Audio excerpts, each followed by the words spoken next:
Meu nome é Elaina, sou pertencente à Igreja Assembleia de Deus de Campo dos Afonsos.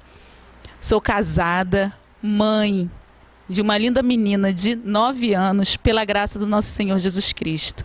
Sou contadora de formação e hoje servidora pública, pela graça do Senhor também.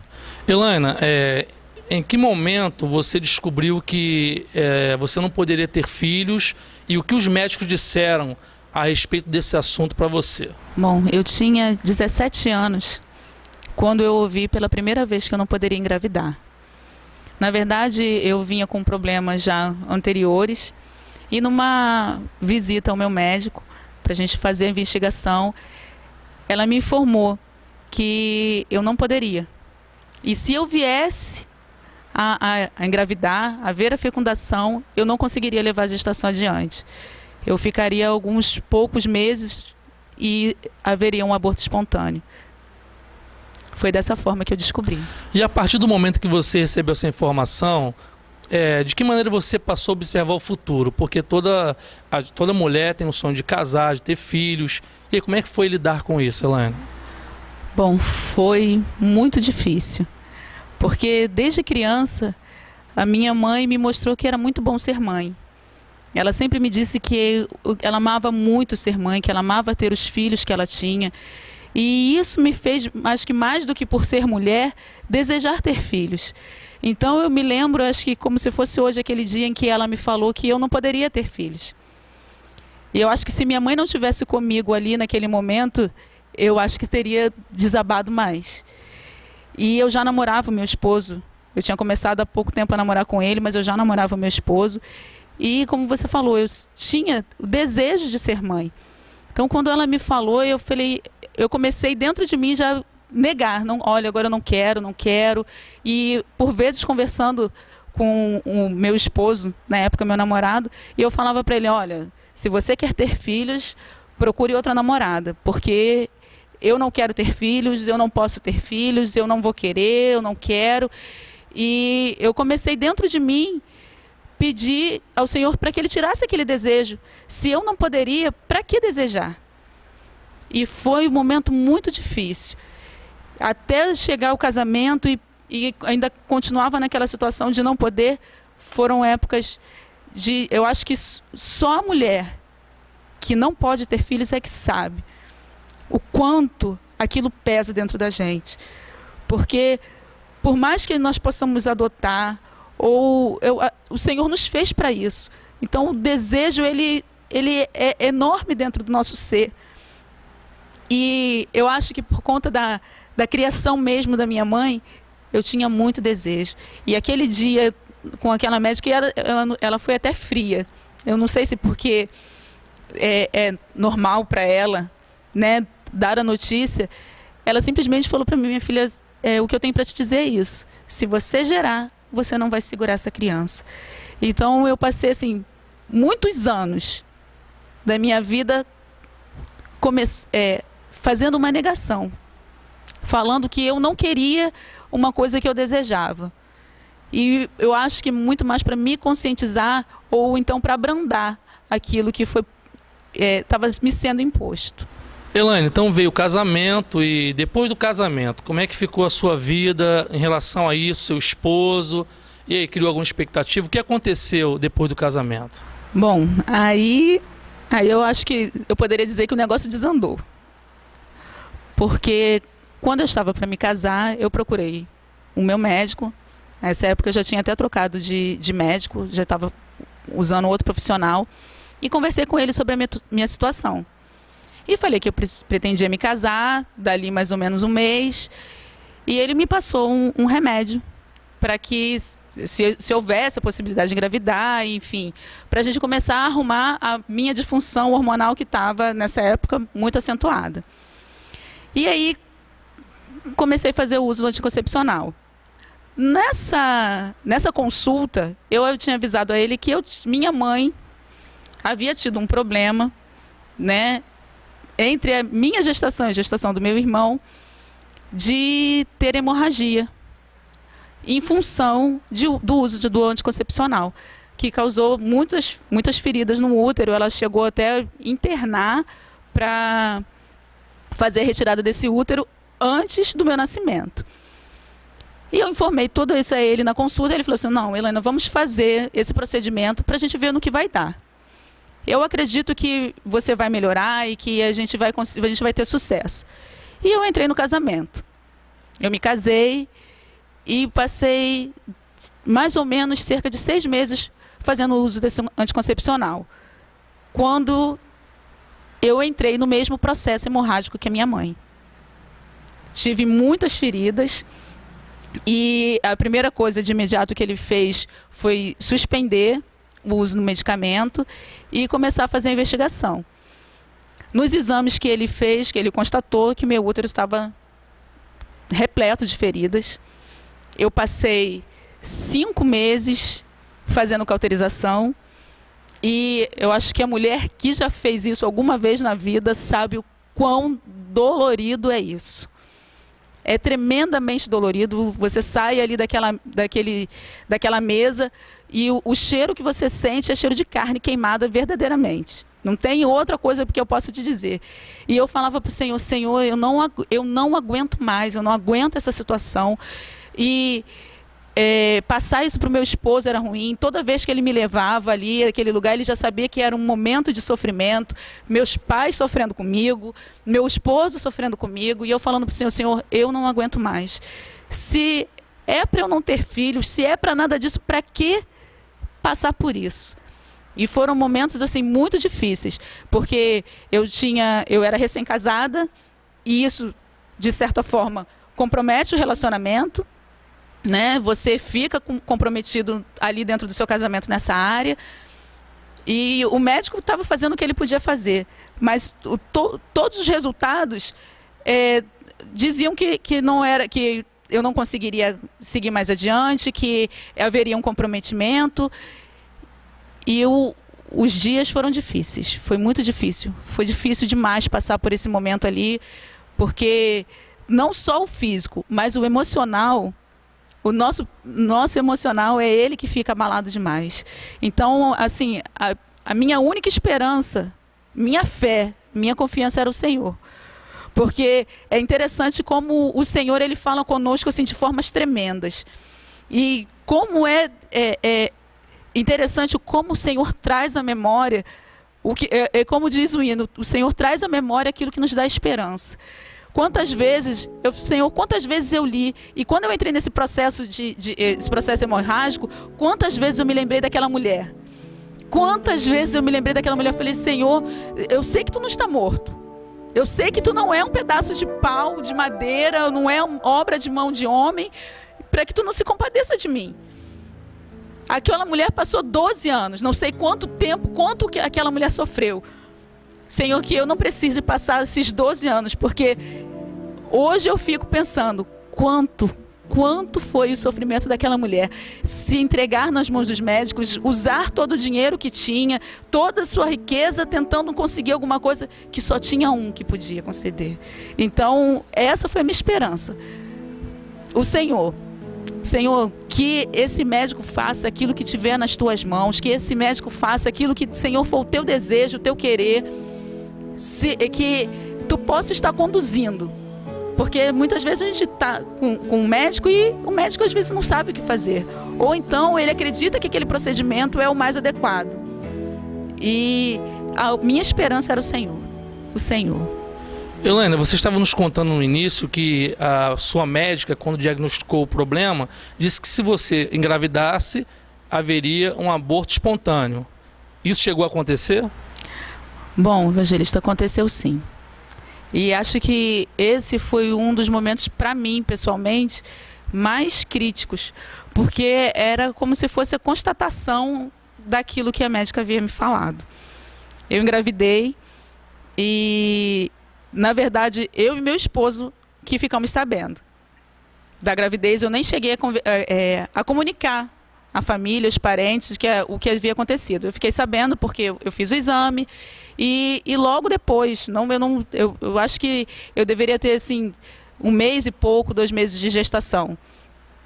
E eu perdi essa criança, não levou à frente. Então, quando isso aconteceu, mais uma vez, isso veio confirmar aquilo que a médica havia me falado. Então houve uma tristeza muito grande em mim. Porque eu pensei, eu falei assim, eu ainda pensava assim, poxa, ainda é pior ainda, porque eu vou poder sentir, eu vou ter uma criança no meu ventre e ela não vai ficar.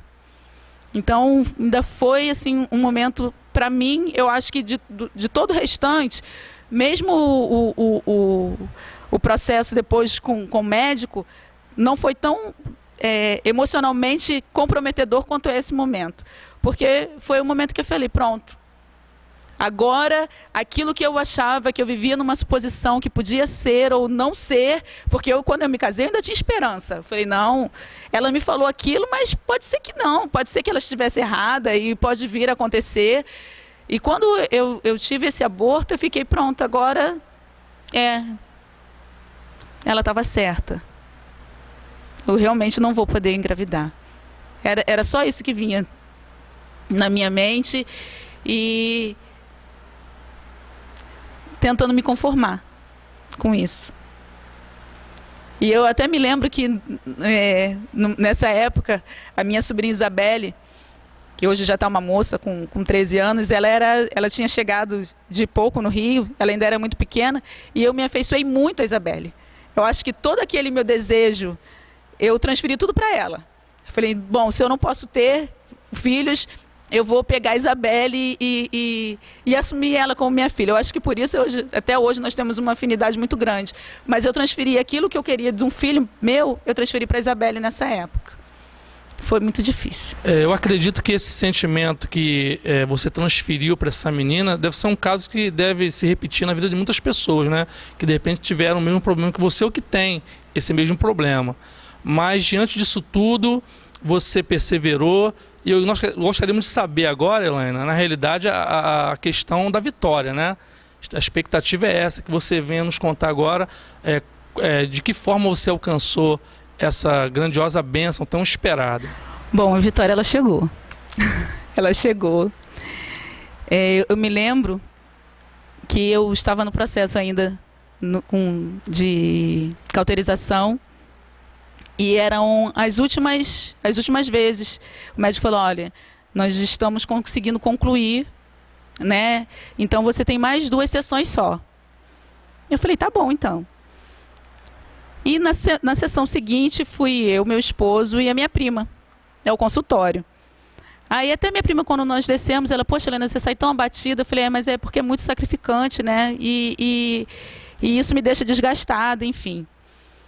E nesse mês ela tinha vindo passar férias aqui no Rio.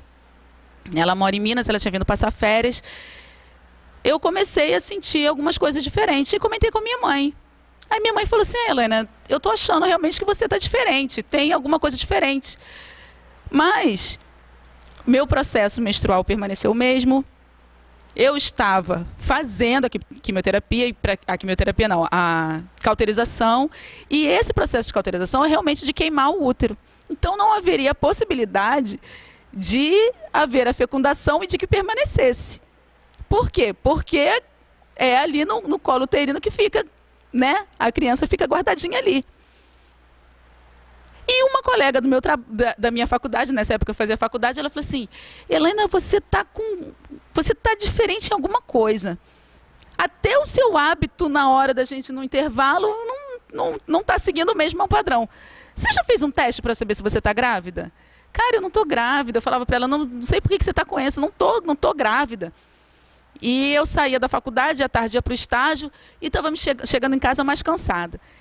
E voltei para a consulta, que seria a última consulta para fazer a cauterização. Fiz o meu último procedimento e minha mãe falou assim, olha, você vai lá, você fala com ele que você não está, que a gente está achando que tem alguma coisa diferente, de repente é por conta desse tratamento que você está fazendo. Aí eu falei, tá bom, eu vou falar com ele. Aí antes de sair de casa de manhã para ir ao médico, a minha mãe me chamou no canto e falou assim, minha filha, deixa eu te contar um negócio. Eu falei, o quê, mãe? Teu pai bem teve um sonho. Eu falei, meu pai teve um sonho? Meu pai não é muito de sonhar, muito menos de lembrar do que sonhou. Ela começou a me contar o sonho. Eu falei, não, calma aí que eu vou chamar o seu pai para o seu pai contar. Eu falei, pai, que sonho foi esse que o senhor teve? Aí ele ficou assim sério, que meu pai é bem sério, né? Ficou sério, olhou pra minha cara. Sonhei que você tinha uma filha. Eu falei, que eu tinha o quê, pai? Que você tinha uma filha. Eu já sonhei com ela já grandinha, já muito abusadinha. E que eu estava aqui na cozinha, ela vinha entrando pela porta da cozinha, falando, me chamando, vô, vô, vô. Aí eu falei, ah, é, pai? Ele é. Eu falei, ah, se essa for a vontade do Senhor, que seja. E fui fazer o procedimento. Cheguei lá, ele me examinou novamente, fiz a cauterização. Eu conversei com ele antes, ele falou, não, Milena, tá tudo normal, não tem, você está num procedimento de melhora. No mês que vem a gente vai começar a ver novamente o que a gente pode fazer na questão hormonal, mas até agora está tudo certo. Vamos fazer o procedimento. Fiz o procedimento e saí. E aí, nesse mês de fevereiro, que foi a coisa mais interessante, de março, foi em março. Nesse mês de março, a minha menstruação, ela falhou, ela oscilou. Ela veio um dia, no segundo dia ela não veio, no terceiro dia ela veio novamente, e eu sempre tive um fluxo muito intenso. E aí, nessa situação, é que alertou. Eu falei, ué, será que está com alguma coisa ou será que foi por conta do tratamento? Que ele tinha falado que agora que tinha feito o tratamento, né, eu poderia voltar a ter uma regularidade.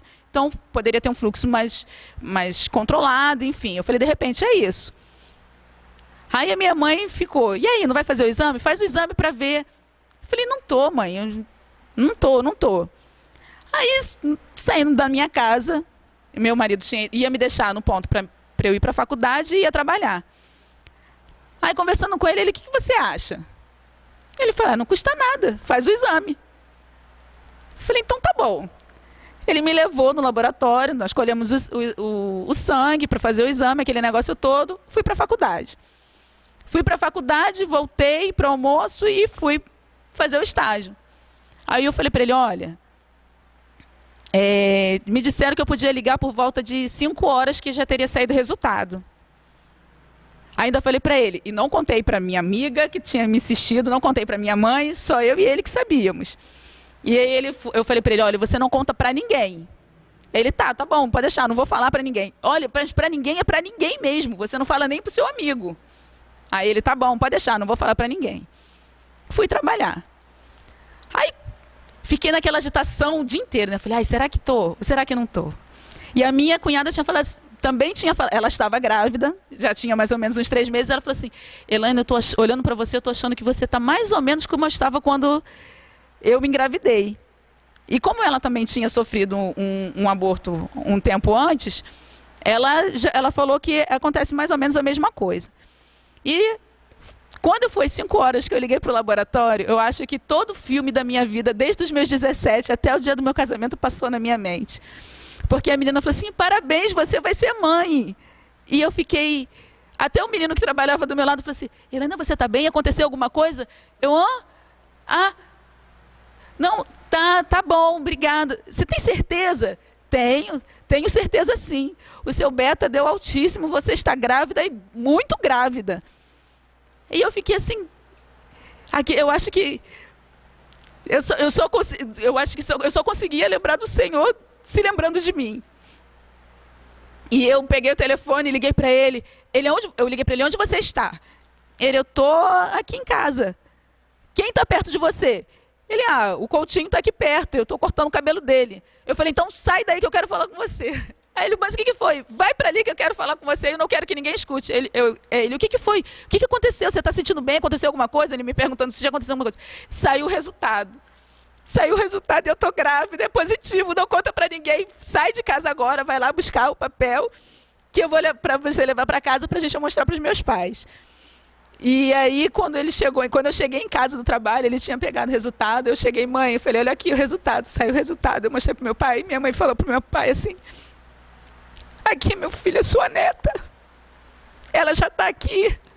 Você sonhou com ela, falou dela, e ela já está aqui. E eu fui para o médico naquela semana, eu falei, olha, doutor, aqui está dizendo que eu estou grávida. E ele olhou e falou assim, Helena, você está grávida? Eu falei, mas doutor, como é que eu estou grávida? E nesse dia ele não pôde ir comigo, minha mãe que me acompanhou nessa consulta. E aí nós começamos a fazer a conta, nós descobrimos no mês de abril que eu estava grávida.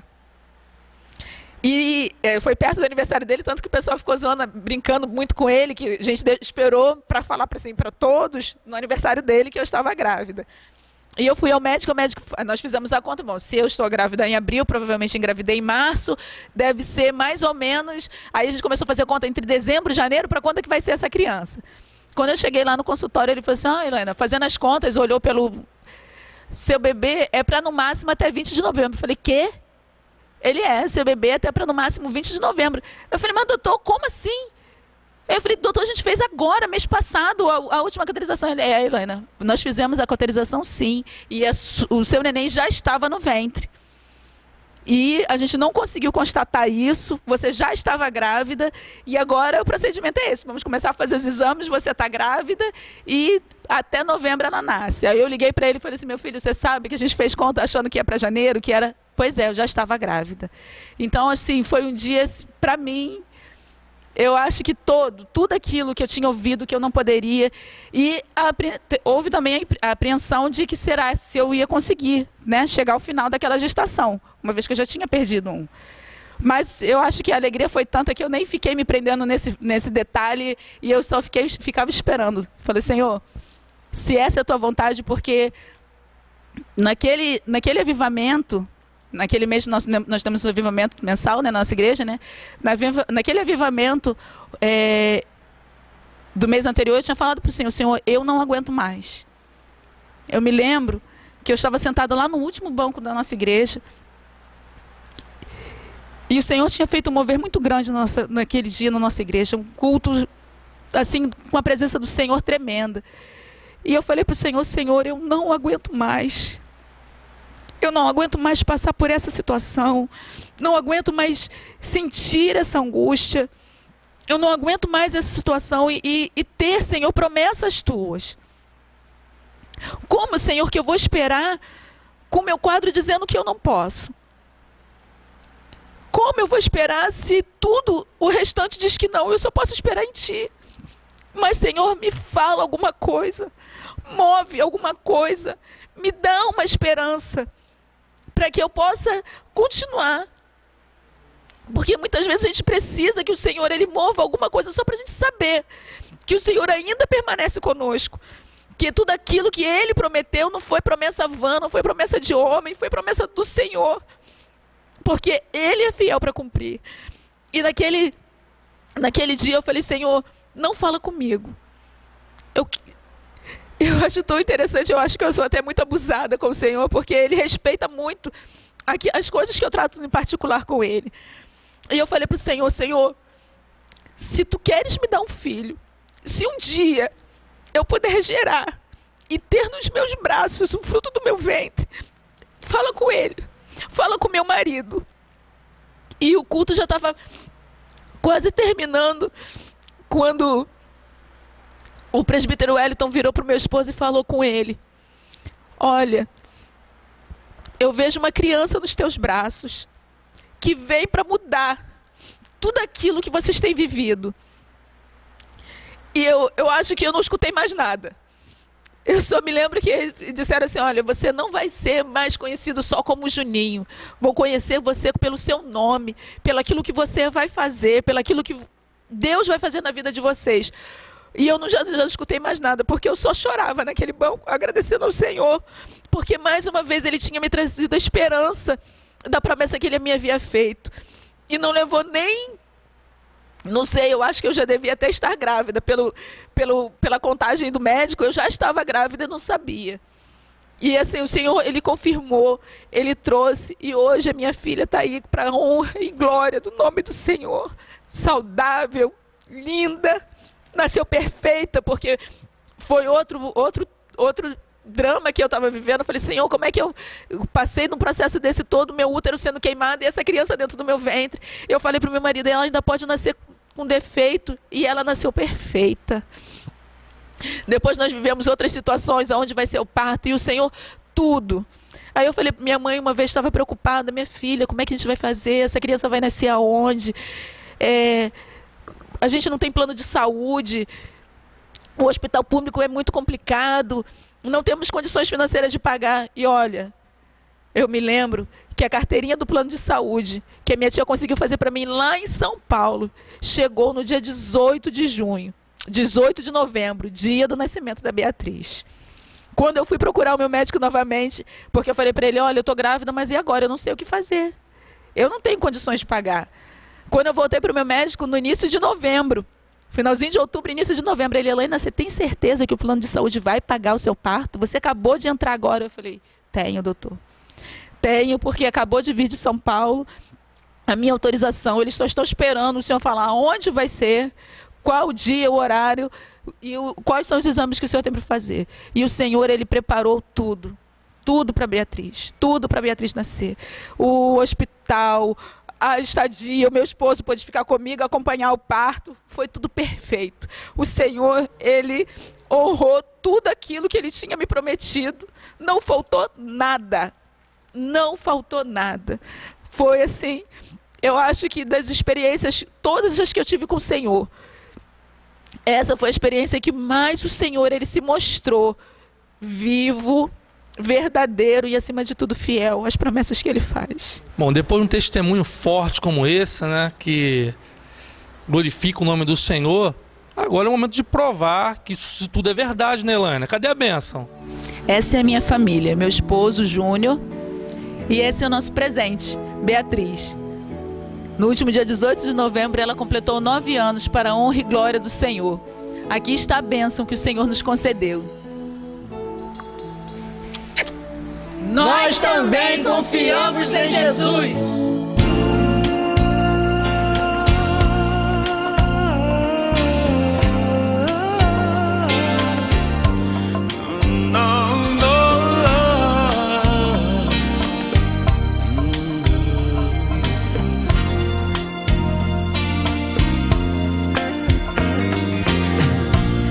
Quando as lutas não deixarem mais você sorrir, parecendo que não tem mais solução, eu sei que é difícil, mas tente outra vez. Essa dor que existe no